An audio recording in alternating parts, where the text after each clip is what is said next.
side of the front row, second row of the grid. Bernd Schneider starts Mercedes number 6, and alongside him on row 3, Stefano Comandini in the first of our Ferraris. Karim Al-Azri starts the number 9 Milner Motorsport, the fastest Porsche.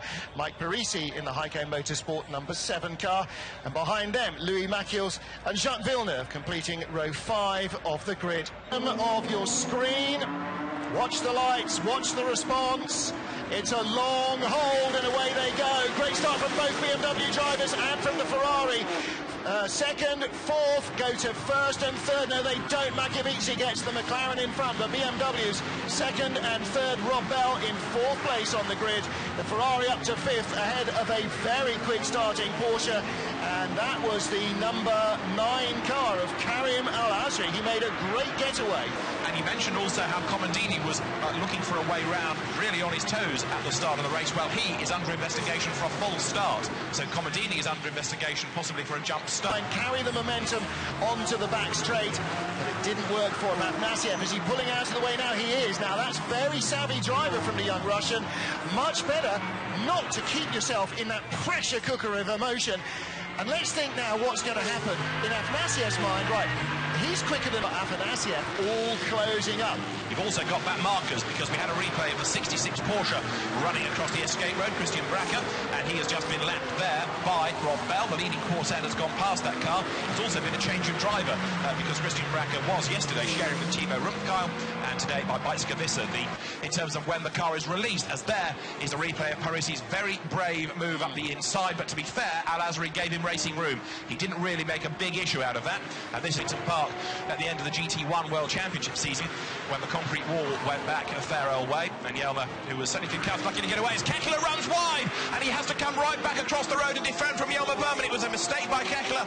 He swung back across the road and defended from the Dutchman, but as they come onto the pit straight now, they're nose to tail, and Jelmer Berman there had an opportunity, but it was taken away from him by Kekler sticking out his elbows and hanging onto the place. And can Berman do anything about it here into turn 3? No.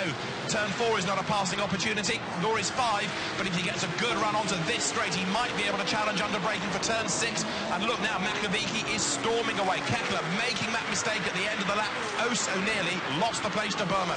And it has in, and the tyre change goes on accordingly. Now, the lead gap has come down. Machiavici is being caught a bit by the BMWs. The gap is down to 3.8 seconds as Jos Verstappen gets in, and of course Jacques Villeneuve has to help with the belts here. It's not like a Formula 1 race where everybody does it for you.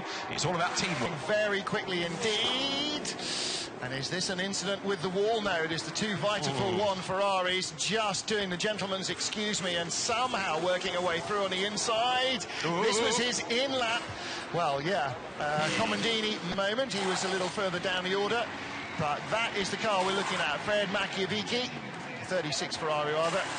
There is Fred Machiavici, and there's Mike Parisi, comes in as well, right behind him. He was second on the road. Now, Jelmer Berman is the race leader, yet to stop.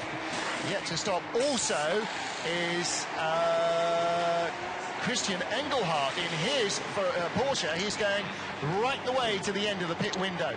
So Jelmer Berman now leads the way, but of course has got to serve the pit stop, and the fascination is going to be to see, of course, whether or not Lauda can maintain track position over Berman, which will become Mar Malhoff's car once that has made its pit stop, and also to make sure track position is maintained over Mike Parisi. You're thinking, well, how do you gain on a pit stop if it's to a controlled time? You can't necessarily gain, but other teams can lose. If they do a slower pit stop over the 75 seconds, then of course that plays into the hands of the opposition. Right, there is Stef Dusseldorf blasting out of the pit lane. He, of course, will have gone a lap down as Jelmer Berman is in this time, and there he is. So, all the brake dust flies out of the front as he stands on the anchors. The new wheels and tyres come out. Nikolaus Mar Malhoff is there as well to take over the car. A bit less panic around these pit stops compared to natural pit stops, not done to a time limit in other categories. But Berman will get out and then help to strap in Nikolaus Mar Malhoff, and as that is going on, the mechanics work their way around the four corners of the car. Now, the McLaren, I reckon, to be a couple of corners ahead of the 33 BMW. I think, as it settles out, that the McLaren may have gained a little time during the pit stop and certainly not lost any, and it has... Doesn't take it over the line behind him. Lauda is right on his tail. Parent is right there as well. Again, he is holding holding up his teammate and making him vulnerable to attack from behind and making more mistakes, which will hold up his teammate even more. Again, I'm saying, why is Michael Bartels not on the radio going, get in now, get out of the way, give Matthias a chance to fight. He's stuck behind his teammate, he's got one hand tied behind his back. And too many mechanics are trying to get a reprieve. We've had the change, have we not? Because the McLaren shows third now. It's gone by. So Alvaro Perez has got himself past Lauda, and he's going to be able to find a way past Mar Melhoff. Is he on the inside? He lines up! Mar Melhoff, knowing he's got a penalty, has got to let him go, even though now it is a position change. And through goes Lauda as well. It is McLaren 1-2, and I tell you what, Alvaro Perez must have been feeling pretty disgusted with himself for planting the car in the barriers during... Carriage a lead battle in the last few minutes of the race, but I reckon they'll be much closer. Although so the McLaren slows right down. That's Perez. That is Alvaro Perez. Gearbox problems in morning warm-up for Rob Bell. He said, we've got everything crossed. That yellow corner on the windscreen strip is the number 18 McLaren. It is Alvaro Perez. He is cruising into the pit lane. The gearbox has not held together, and that is the end of the question as to whether or not he can win this.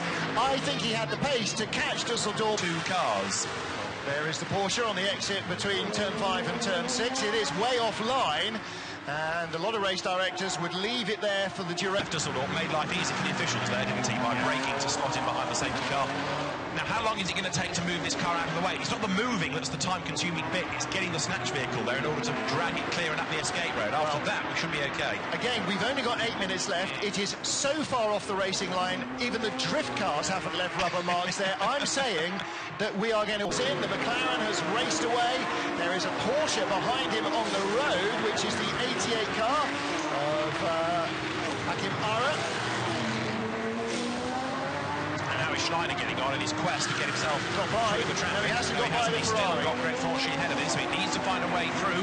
Can Mar Melhoff, in the meantime, come back at Matthias Lauda? Well, Schneider's flashing headlights are going to burn the paint off the back of the Ferrari.